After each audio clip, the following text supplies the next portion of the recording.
there, I'm Amy Murray from Teaching Exceptional Kinders, and today I'm here to chat about creating a calming space in your classroom that actually works. Maybe you're like me, and over the years, you've been told over and over again that you need this calm, like a calm down corner in your classroom, and you need a place for kids to go escape and use as their replacement behavior for other things or just to take a break. And you've tried it, and when kids go there or are sent there, they trash your classroom. Have you had that happen? I sure have. And then a few years ago, maybe almost 5 years ago now, I saw Dr. Jean. If you're familiar with Dr. Jean, love her, cannot sing her praises highly enough. I saw Dr. Jean, and she was giving us tips and tricks to use in kindergarten. And one of the things that she said really resonated with me, and it was to stop calling your calm down corner a calm down corner. Who wants to go to a calm down corner? Listen, if I am told to calm down when I'm upset, that just revs me right back up. Maybe that's just me, but I suspect that it isn't. Being told to calm down rarely actually helps someone to calm down. And so she suggested naming this place sort of like an escape, like a vacation spot. And so it got me thinking, and that school year, this happened over the summer, and so that school year we named our calming space Hawaii.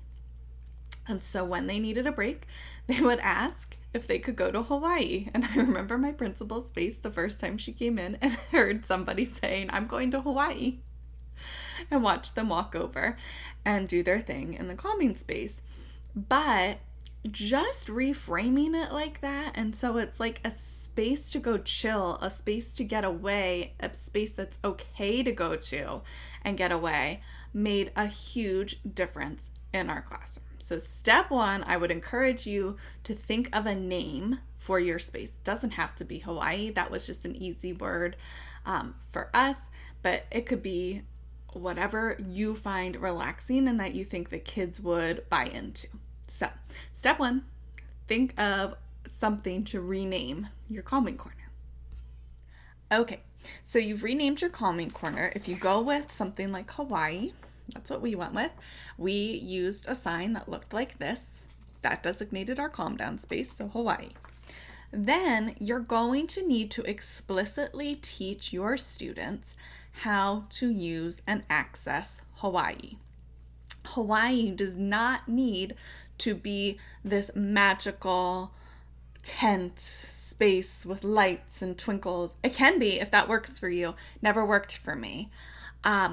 I like to have a space in my room, and my room was larger, but we used it. So I didn't have like this dedicated 5x5 area in my room that I could dedicate just to a calm down space. So our calm down space seconded as our classroom library, which people look at me and think I'm absolutely crazy for putting escalated kids in the library. And I will say that yes, sometimes books got dumped and thrown, but honestly that would have happened whether my calm down space was there or not. So take that for what it's worth.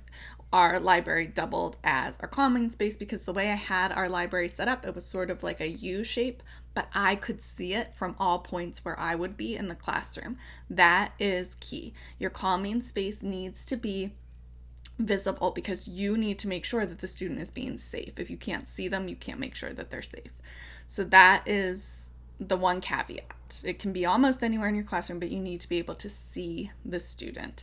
But you also, it's sort of a balancing act because you also want the student to be far enough out of view, if you will, that they're not distracting other students. So it's a little bit of a balance.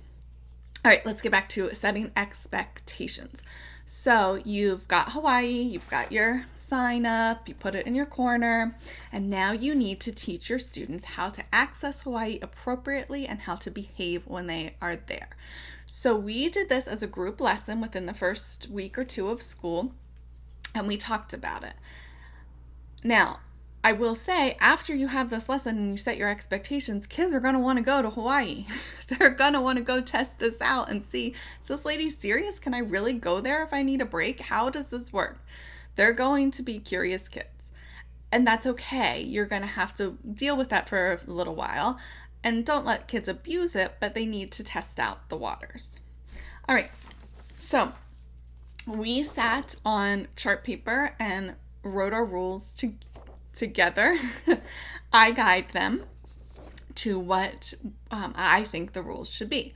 So our first rule is always only one person is in Hawaii at a time. This is not a party zone. Okay, we're not down in Cabo having the time of our lives. This is a solitary vacation. So one person at a time. The second is they need to choose a calming strategy. That is why they are there. They are there because they need a break. And we talk about that. Why would you need to go to Hawaii? Because you're too tired and you need a rest. Because you're too high. Your engine's running too high. We use the engine running in our classroom for self-regulation. It's another topic. But if your engine's running too high, you might need a calming strategy. If your engine's running too low, you might need to go fidget for a while and just relax and get some more energy. In our classroom, we always set a timer, and I just used a sand timer because other timers were too distracting. And rule number 4 in our group, because we had this issue, was no throwing. Sometimes students would go there when they were angry and all ramped up, and suddenly there were things flying out of the library. And that can't happen. And if you break these rules, then you were not able to go to Hawaii, and we had to come up with a different calming space. And kids really wanted to be there for their breaks, and so that was enough motivation. But you'll have to test out your class and see. But having those explicit rules, and we had gone over them, then I printed this out and I posted it on the wall, which I'll do in a second. And then they knew these are the expectations. And then everybody else who comes into our classroom also knows because their expectations are posted and we've gone over them. Setting expectations and being consistent is the key here. So once you've established your expectations, you can set them up in your calm down corner. This is my mock calm down corner here. You can see there's a fluffy pillow and some stuffed animals. They're great in helping kids to calm down and all of that, but they are not necessary. So if you have a student who is going to throw them, you have demonstrated that before, and you know that that's probably going to become a projectile, don't put them in there. They're not needed. It's just a tool. Keep in our calm down kits within the Hawaii space is some different fidgets and tools to use to calm down. That is how I introduce them to students. Tools to use to calm down. Not toys. It's not playtime. It's calming time. Okay? Some of my favorites are these guys. They can be a little bit noisy, but they're kind of fun and they keep their hands busy. I got this big box of fidgets recently on Amazon. My kids have kind of stolen them. It has like 50 different pieces, I think. Now, granted, some of them are not very good, but some of them are. It was like $15, so it wasn't that expensive. That's something you could put maybe on your Amazon wish list too. It did include one of these guys, which is great. So you'll need some kind of timer if that's going to be one of your rules. I just like a sand timer because it's quiet. Again, I like these because they're nice and quiet too. Let's see, what else are some of my favorite calm down tools? These came in that box that I just showed you. Oh, I just messed up all my hair. These came in that box that I just showed you. And it's like a little marble in there, which is so fun. And so quiet. And it's just like a nice, keep their hands busy. Kids like these things too. They came in that box. This ball was fun. That came in that box too. Now that box also came with these sticky things. I don't like these. They're just like germ traps and hair traps and lint. They're not my favorites, but they came in that box. You can use stress balls. Now, again, that's the no throw. As I just throw it, the no throwing rule. You want to be careful with what you choose to put in there. I just picked these up at Target. They were only $1 a piece. These might even be fun for everybody in your classroom to have in their little toolkits. They're little pop bracelets. But if this sound's going to drive you crazy all day, don't give them. But they're really popular right now. My daughter loves these, but listen to how loud.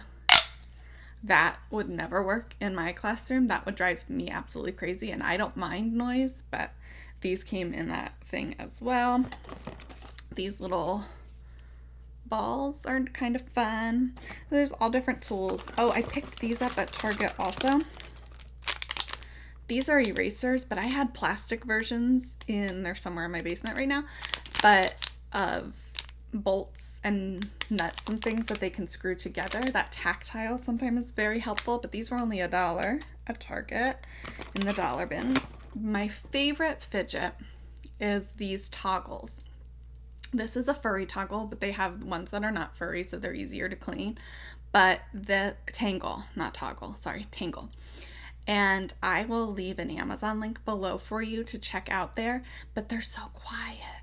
And you just move them and you can't hear them, but it still gives that fidgety, calming sensory piece that kids are looking for.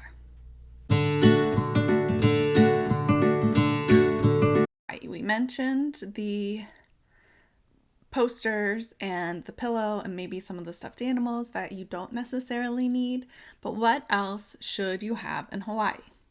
One of the things that I like to have in there, well, two of the things. One is a poster version, and this is, I just printed real small. Can you see it there? Of our social story. Oh, it's backwards for you. I'm sorry, but our social story, when I'm upset. What can you do when you're upset, and how you can calm yourself down is a good one to have in there. Of course, we've read over this before in class, so it's not the first time that they've seen that story. That makes sense. The other thing is to have calming strategies for them. I like to use these little iris photo boxes because I have a bunch of them, and these cards fit perfectly in here. I would not keep this many in there. I would maybe do 5 or so, but this is just a sample. So they're all just laminated cards, and they can pick what is an appropriate strategy for them to do when they're upset to help them to calm down. And if you remember, rule number 1 was rule number 2, was choose a calming strategy. So having them available and using the picture clues as visuals will help them to choose an appropriate strategy. How students will get to Hawaii. Let me first caution you to not say, go take a break, you need to calm down. Okay? We talked about that's why you name it Hawaii in the first place, because when you tell someone to calm down, they're not likely to calm down. So you want to have an established way and routine for students to get to Hawaii. In the past, if I had students who frequently escalated and frequently needed Hawaii, I like to use break cards. Okay, it can be as simple as I need a break, could have a picture on it. I have all of these are freebies, the break cards in my TPT store. The link is below, so you can pick those up and try them out. Just as simple as this, having it in I called their pencil boxes toolkits. So this would stay in their toolkit. If you wanted to, be simple enough to print out a whole class set of these. I printed them on Astro Bright's cardstock, but it can be on anything. It can be white, whatever you want. I like to laminate them because I can wipe them off if I need to, and they last a little bit longer if they're laminated. But you could give one to each individual student, and they could all use it when they need to go take a break, or you could just give it to the students who need them more often. The best part about using a break card is you eliminate the verbal, right? So if a student is already escalated, they're probably not going to be able to articulate in a kind way that they need a break. And they'll probably show you in other ways. But if you can train them to show you the card, and every time they show you the card, they get a safe space, then that will help in not further escalating a situation. So break cards are the key to getting to Hawaii. Okay, so the last step to using Hawaii effectively is having some sort of behavior reflection tool to use with students to help process why they felt they needed to go to Hawaii and what they could do differently next time to maybe avoid having to spend some time there. So, included in the bundle of resources to set up Hawaii in your classroom, you'll find a page that looks something like this here. And it's a reflection sheet that you can use to help your students process their feelings. You can keep that in Hawaii if you'd like, or you could do it later with the student.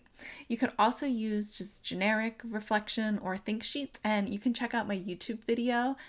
Here is the link to that that explains more about using reflection sheets, the pros of using them, and some tips for using them effectively with your kindergartners. So I used Hawaii in my kindergarten classroom. I hope you found some helpful tips and tricks to try in your classroom, and I'd love to hear how it goes setting up Hawaii with your students. If you found this video helpful, please like and subscribe so you don't miss any more of our classroom management videos. And if you need to get in touch with me, you can find me at amy@teachingexceptionalkinders.com. That is my email. Our website is teachingexceptionalkinders.com, so you can visit us there. And if you need any of the printables or tools or more information, you can use the links below, and especially to grab that break card freebie. All right, until next time, have an exceptional day.